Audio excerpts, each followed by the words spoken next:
Oh shit, that wasn't me!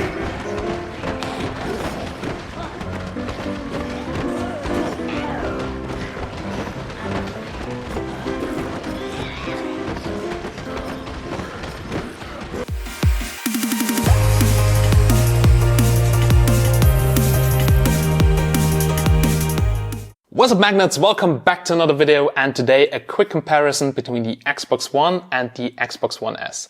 As you may know, Christmas is around the corner and there are many great deals on the Xbox One S right now. But the question is, does it make sense to buy the Xbox One S if you already have the Xbox One?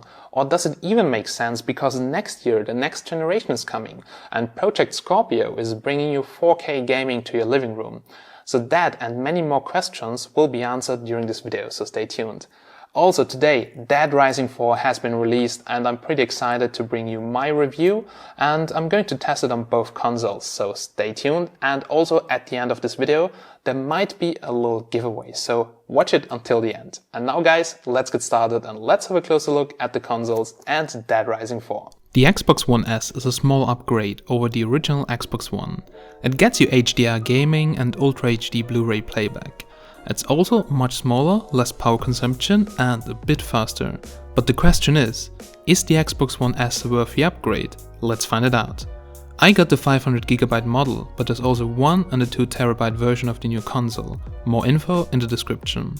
The Xbox One S is also 40% smaller than the original one, and also the huge power supplies are gone, and it's now inside of the console. The design looks way better and I like the white more than the glossy fat black one. You can now also stand it vertical, which I personally would not do. You will notice that it now has a hardware power button, which I really like, and a lot of holes in the chassis for better cooling and a fancy look. The controller looks very similar to the old one, but like the console it's a touch sleeker and has now a grippy finish underneath the handles to ensure it stays in your hands and doesn't slip out. Another cool thing is that the controller now works with Bluetooth, making it compatible with a wide range of devices, and it features a headphone jack with direct input for your gaming headset. Apart from its design, the biggest change is that it's 4K capable. Not only does the Xbox One S support 4K video playback from streaming services like Netflix and Amazon, it also supports 4K Ultra HD Blu-ray built-in. Keeping in mind that the 500GB version starts at €250, it's a very good alternative to expensive 4K Blu-ray players. The old Xbox One is technically capable of supporting 4K gaming and video. It comes with an HDMI 1.4a port, which allows you to output 4K at 30Hz, which is useless for gaming and problematic for some videos. The Xbox One S adds support for HDMI 2.0a, so it now supports 4K 60Hz output. But what's the difference to a normal TV? Games are now upscaled to 4K to improve the quality on 4K TVs. HDMI 2.0a, with its capacity for a deeper color space, also supports high dynamic range, aka HDR. That means you need a HDR ready TV, and they're quite expensive, so I don't think that most of you guys have a 4K HDR ready TV at home. But this should improve the colors in some games and the media experience while watching 4K HDR movies. Kinect is not included anymore, but to be honest, I didn't use it on the old Xbox One, so I can live without that. If you need it, there's an adapter for the new console, so just like with the new MacBooks. The Xbox One S has a tick better performance, just to improve the frame rates of HDR games and not to improve the graphics at all. You will not or barely notice a difference. Maybe some games do benefit from this, but only a few FPS, so it has the same architecture on the inside, just a little bit faster. Even though it's faster, it also consumes less power, that's really important. I measured only up to 65 watts power consumption on the S and up to 120 watts without Kinect attached on the old one, which is a huge improvement. The Xbox One S comes with an integrated IR blaster. That means you can configure your Xbox One S to turn on other devices like your TV, audio, video receiver and cable or satellite receivers, which I think is pretty cool. Dead Rising 4 has been released today and I could play it for the last week. It's the fourth part of a pretty entertaining game. If you've never played it before, it's all about grab whatever's near you and kill those damn zombies. Finally, Frank West is back with his camera. It gave me a really good feeling of Dead Rising 1 with way more opportunities. You revisit Willamette, Colorado, which has been completely rebuilt since the original outbreak many years ago. The gameplay is a bit more mixed. You can use a mix of melee, ranged and throwable weapons, but you're going to spend most of your time just smashing the X button to kill whatever's in front of you with whatever you got in your hands. It's not really challenging, to be honest. First I was afraid of all the zombies, but afterwards I just ran directly into them with my golf car or a coffee machine. For me it was actually more hard to get used to all the items and find everything when I need it. There are so many items in this game, it's crazy, so if you're a loot you will definitely like it. There are now more than 50 crazy weapons in total, and once you have obtained a blueprint and the required materials, you can craft your new weapon on the go rather than visiting a workbench. The campaign of Dead Rising 4 does not have a time anymore and the open world feels totally nice. I really like exploring and finding all the secrets, and sometimes they're also really funny.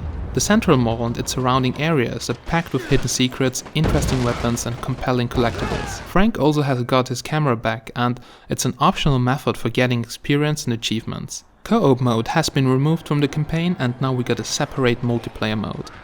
The new mode probably does not impress co-op fans. Basically, you and your squad, you spawn in a part of the world and you complete a series of objects selected from a small preset pool, and then you have to make it to a safe zone. That's cool enough for me, and if you want to add me, feel free to do it, so the gamer tag is in the description. As every series of games, it gets boring, but with Dead Rising 4 they finally made it back again, and I have to say I really enjoy this game. I can't wait to finish the campaign and see the end of the story, but well, no spoiler in this video. Another game I absolutely love is Forza Horizon 3, and it's also one of the games with amazing graphics. Both consoles handle it really good. So far you can't see a difference between the Xbox One and Xbox One S. Just the power consumption is what I noticed as a main difference, but all in all, both consoles run very solid. Alright guys, so the final question is now, should you upgrade if you have the old Xbox One, or should you buy this console if you have no console at all? Well, if you have the old one, I think it doesn't make sense to upgrade.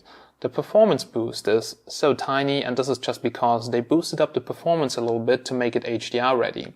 So most of you guys won't have a 4K HDR TV at home because they're really expensive. Well, if you like it, you can upgrade, but I don't think it makes a lot of sense. In gaming, there's just a difference of 1 or 2 FPS, maybe 3 sometimes, so you won't notice that. Both devices, they deliver really nice gameplay.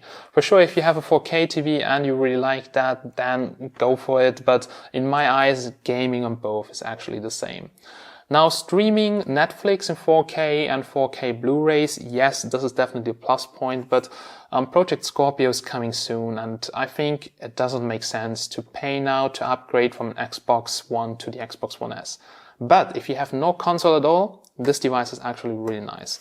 It's smaller, consumes less power than the Xbox One, then also it has 4K Blu-ray. That means that you can watch all your Blu-rays, you can stream 4K Netflix, and those devices which can do that, they're actually not so cheap on Amazon, so check it out. And if you're looking for a 4K Blu-ray player, then I would go with the Xbox because you get gaming and also several other things, and I think that's really worth it.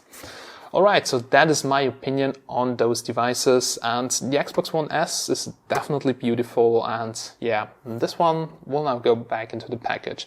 Thanks to Microsoft for providing those consoles, and also they have sponsored a little giveaway of Dead Rising 4. I have 2 copies. Also check out the link down below in the description to the Xbox Facebook page because there might be another giveaway.